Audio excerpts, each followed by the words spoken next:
He's going to need a trick of 8.5 or higher. It all boils down to this.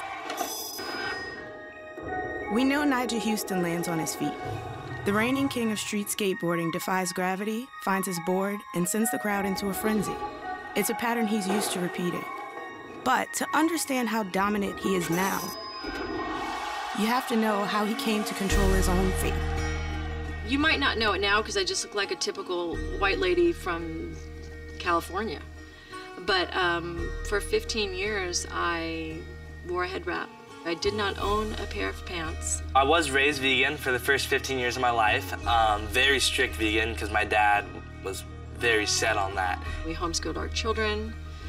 All of our children, for example, were born at home. As a Rasta family, we made a conscious effort to kind of separate ourselves from society. And so I think skateboarding and the sports world was a way that we were able to do that.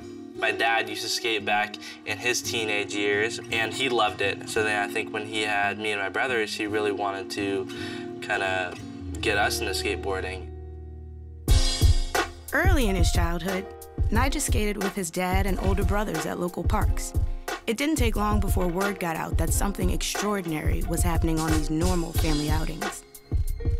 Just got the phone call of like, hey man, there's this kid, he's outrageous, and wait till you see this guy. It's a 6-, 7-year-old with dreads and this just amazing talent. As a family, I mean, we lived and breathed and ate skateboarding. My dad was really controlling, and he did want me to skate every single day. I would say he did it in like a little bit of a strict way, which probably wasn't necessary because bottom line, I love skateboarding. That's all I wanted to do anyway.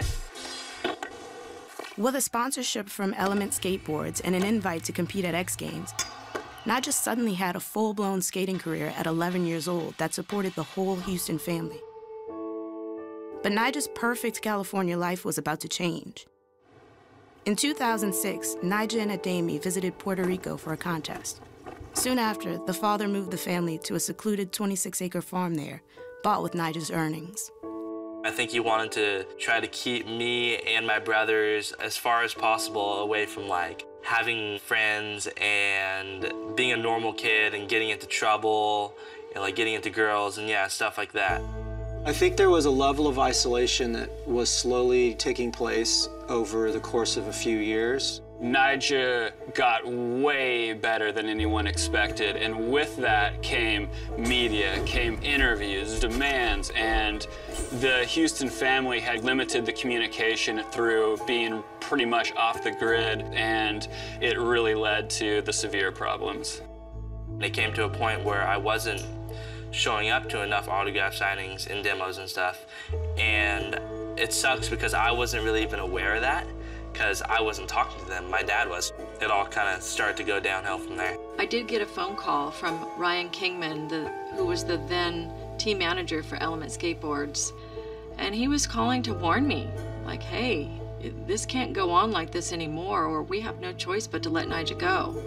That was a very surprising thing, and I feel like I'm always kind of meant to be on that company. It was my first sponsor ever. When that whole thing was going down, I didn't feel like it was right at all.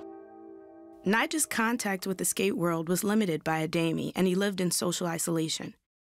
And there were other problems for the family. According to court documents submitted in their divorce, Kelly alleged that occasionally, Ademi physically and emotionally abused her and Nyjah's 2 older brothers. Ademi was unavailable for comment for this piece, and Kelly wouldn't talk about the allegations on camera, but the combined effect of their life in Puerto Rico led her to make a big decision. Nyjah was scheduled to go to Barcelona, and of course Ademi was going to go with him. I said, you know, Ademi, we need a break from this place. While you and Nyjah go to Barcelona, I said, I'm going to take the other children over to California for a month. And he didn't like that idea.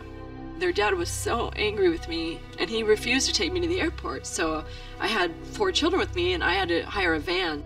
And Nyjah came out to the van. And I'm gonna break down when I talk about this, but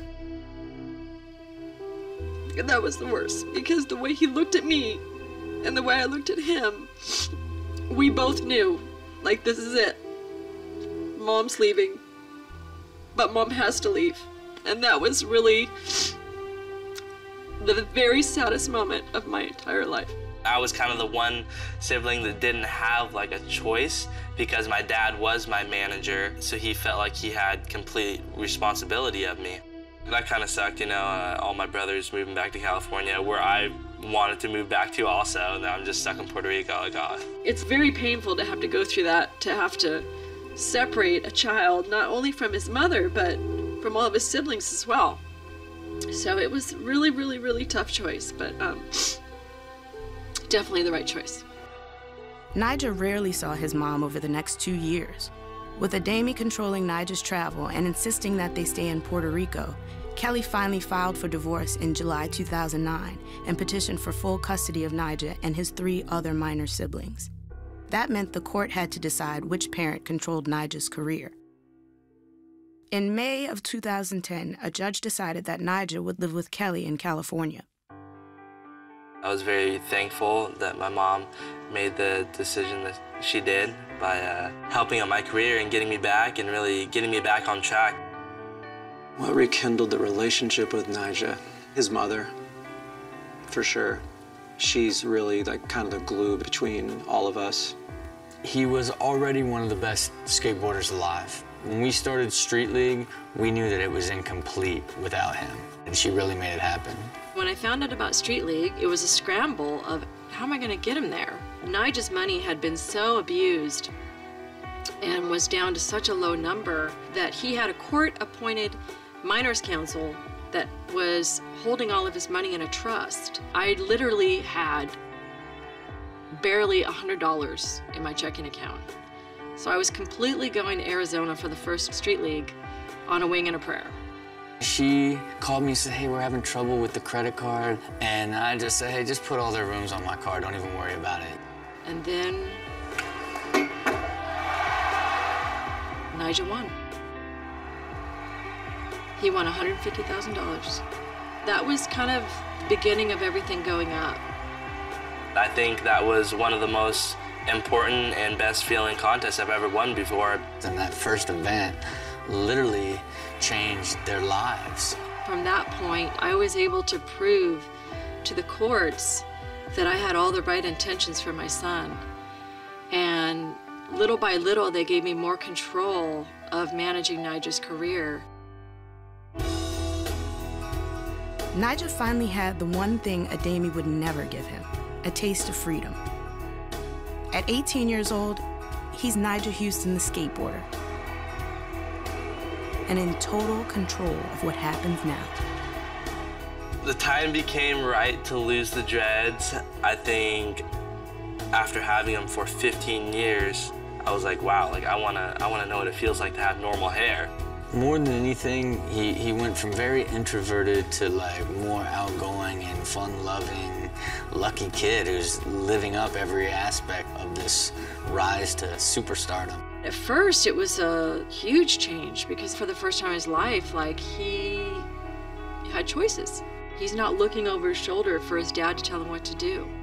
There's a lot of greatness that Ademi did for his son. He is one of the reasons that Nyjah is as talented as he is, and I think that gets overshadowed by a lot of the things that happened. Unfortunately, I haven't had contact with him for the past year or two. If he did happen to call me anytime soon, I completely accept him back in my life because I am thankful for the way he raised me. Even though it was really strict, it was also what got me to where I am right now. So I always have to be thankful for that.